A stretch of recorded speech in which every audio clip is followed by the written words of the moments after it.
Buongiorno everyone, welcome back to Lineup Predictions here on the Magpie Channel TV. Southampton away tomorrow, mission of a trip all the way down to the south coast. We've got a few of these coming up, you know. In my last few games of the season, we've got all the south coast teams, Southampton, Brighton, Bournemouth, and we've got a trip to Watford away as well by the end of the season.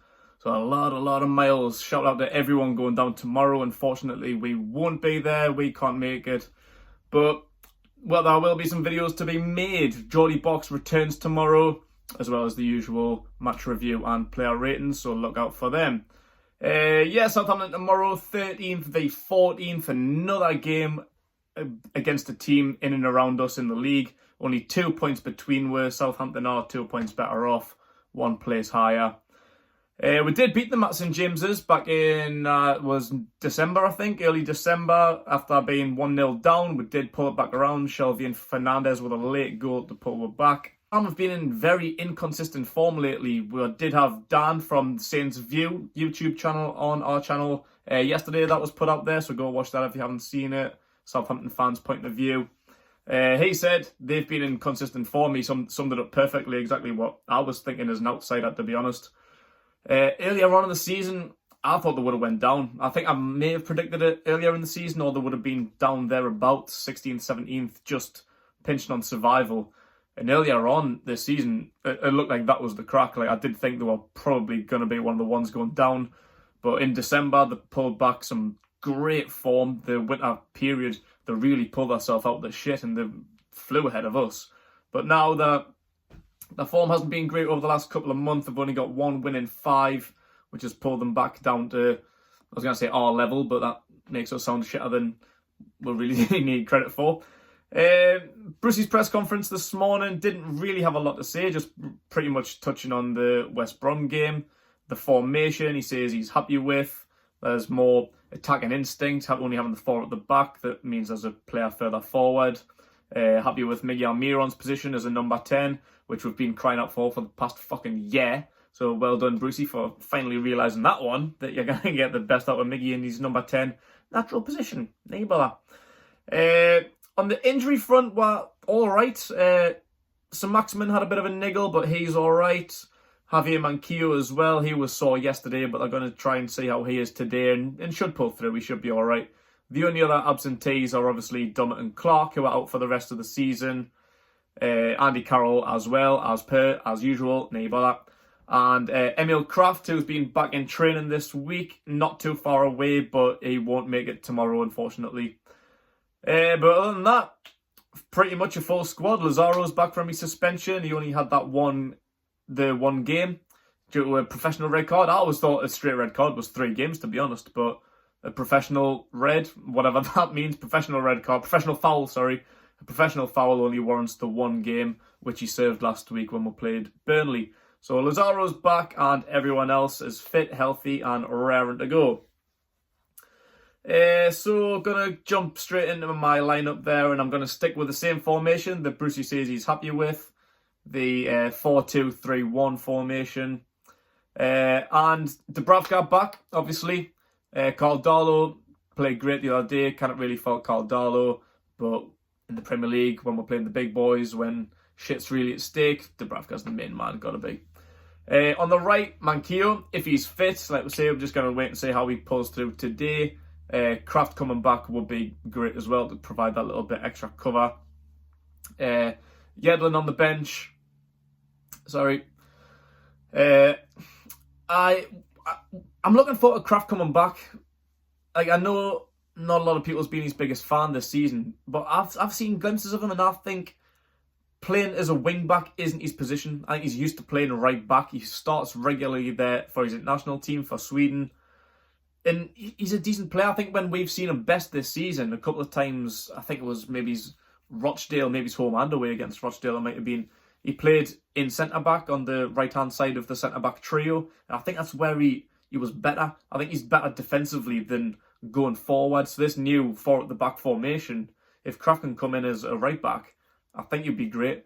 But obviously for now, Yedlin, who his performances weren't great. He's going to have to stick on the bench before Lazaro came in and took his spot.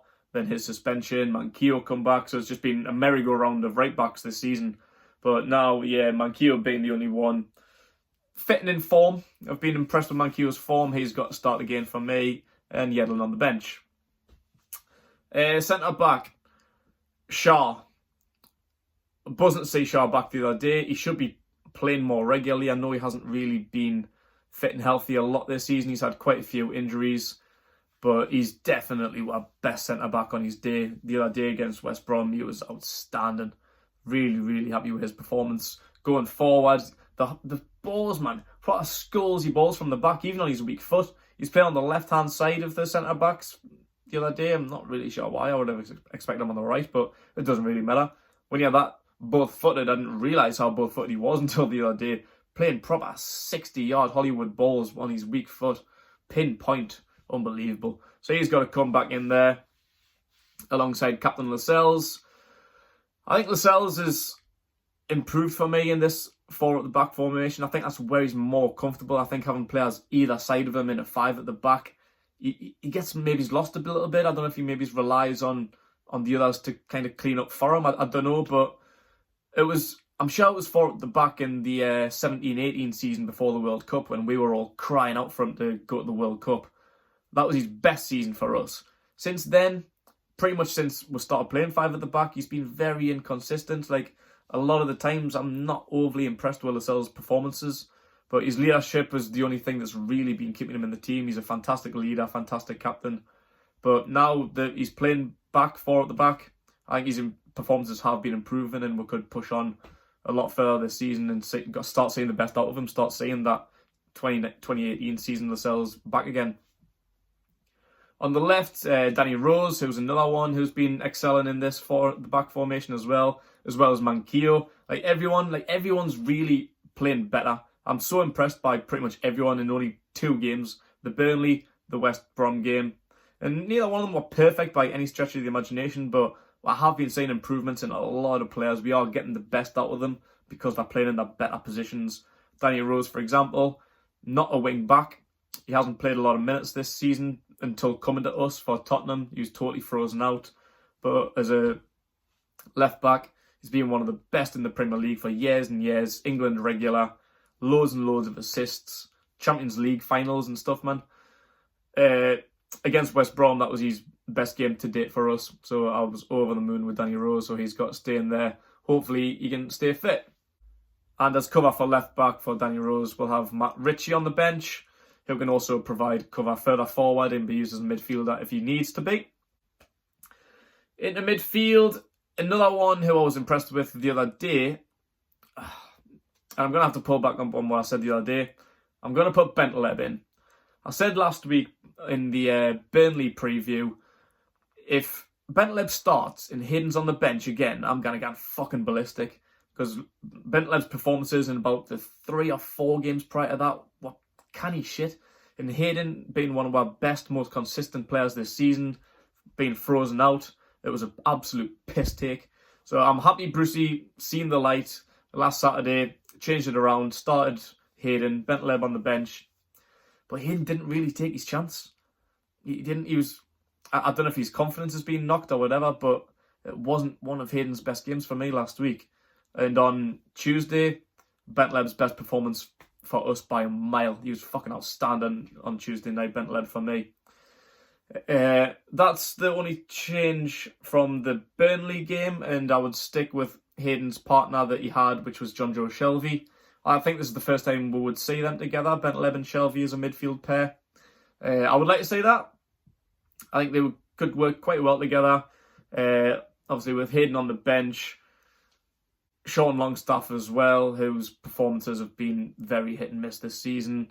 This is just more what I think Brucey would go with. I think personally for me, I would like to see Matty Longstaff there instead, because I just think he's just an overall better player. Matty Longstaff brings a lot more to the team than at the minute Sean has. His performances in the last few weeks have been very, very poor. Shout out to Shelvey and Ritchie as well for signing their new contracts. 3-year deal extensions today, tied down until 2023. We just need to get Matty signed up. I think the more Matty's been frozen out, I think the more that were unlikely to get him signed down. He's been frozen out in the last few weeks, hasn't even been in the squad. Came back into the squad as an unused substitute against West Brom. Brucey touched on him in his press conference, saying that they're actually trying to get deals for Manquillo and Fernandez sorted out. He did touch on Matty Longstaff, and it just didn't really seem overly optimistic for me. It just doesn't really sound like he's that arsed. But he said, like, you know, I'm a big fan of him. I'm the one who gave him his debut and this, that, and the other. But it just didn't really seem like they were any further along in the proceedings of getting that contract tied down. So I don't know where Matty Longstaff stands in the squad at the minute. But for me, I would rather have him in ahead of, well, most of them, to be honest, but particularly Sean.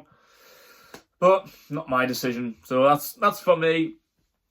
Bet 11 Shelvey to start, Hayden and Sean Longstaff on the bench.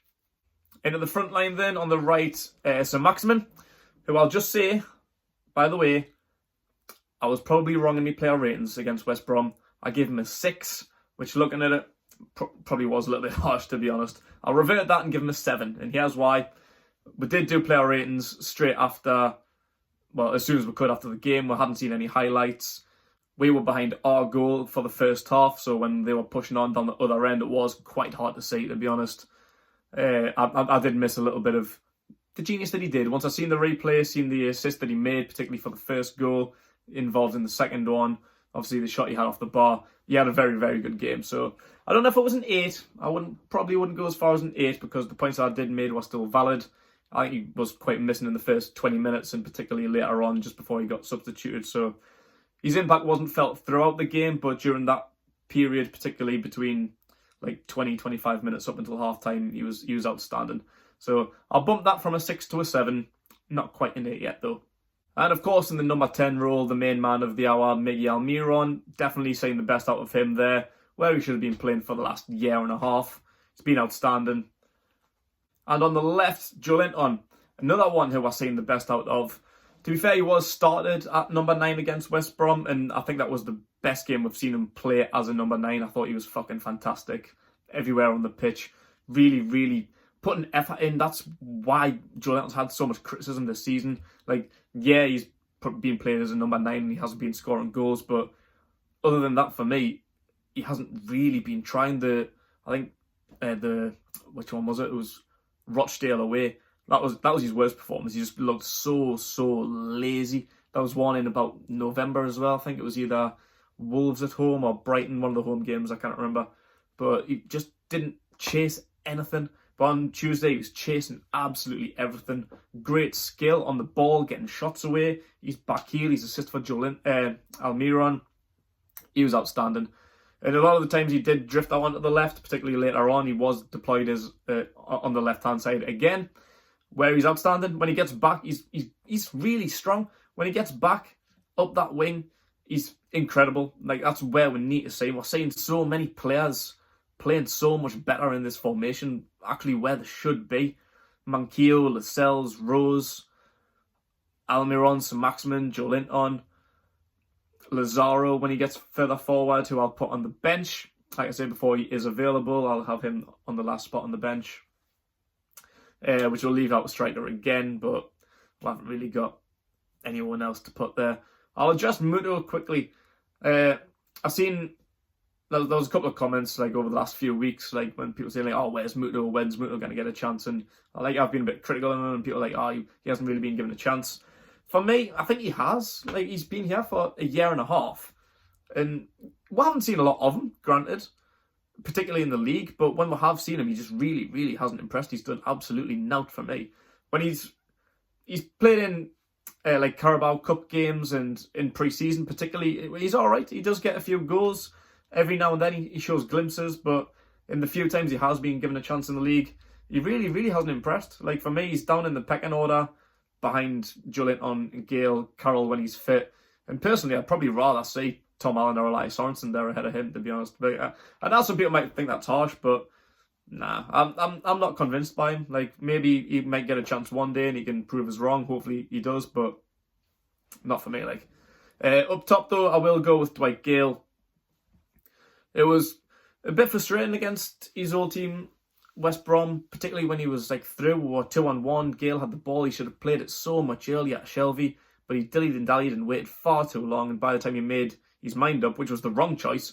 He should have gone left to Shelvey, not right to whoever it was, Lazaro maybe. It's a poor choice. Should have made his decision a lot quicker and a lot better by going left instead of right. But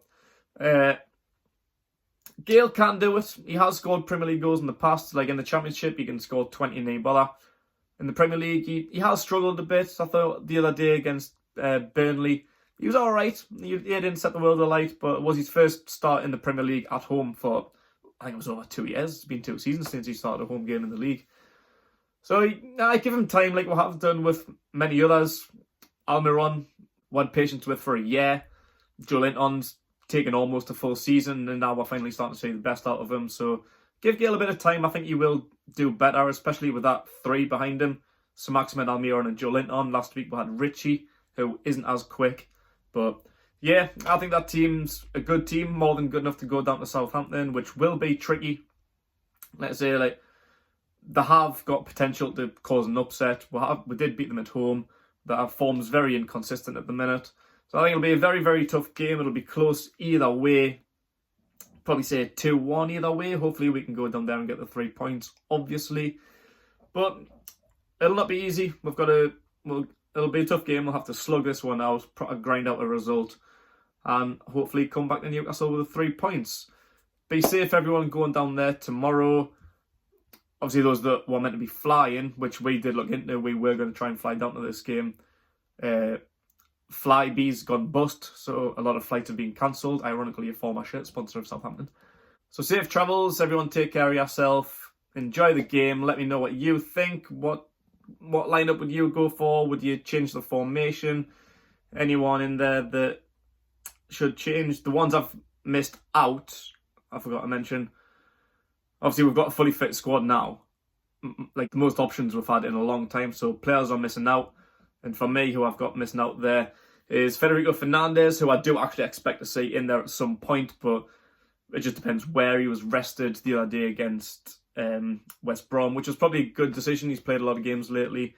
He is a favourite. He started last week against Burnley, but for me, Shaw's the better one. And it's either him or Lejeune on the bench, maybe both, but that means someone else is going to have to drop out. Maybe Richie, Sean Longstaff or Lazaro. Personally, I wouldn't do that. So either Fernandez or Lejeune's probably going to have to miss out. Matty Longstaff as well, as I said. Muto, as I said. And Christian Atsu as well, who missed out a couple of weeks ago against Crystal Palace with an illness. But he's been back, as far as I know now. I'm sure he's been fit for the last 2 games, Burnley and West Brom, but hasn't gotten in the squad. I think with Lazaro being in there and Richie being utilised a bit further forward and all, I think he's dropped down the pecking order a little bit as well, which, to be honest, I'm not particularly bothered by. I'd rather say Lazaro. I think he's got more about him. So there's only 18 spots available, and there's about 22 players available, not including any youngsters like Allen or Sorensen. But yeah, let me know what you think. What would you put? What would your score be? Like and subscribe to the Magpie Channel TV, and enjoy yourself.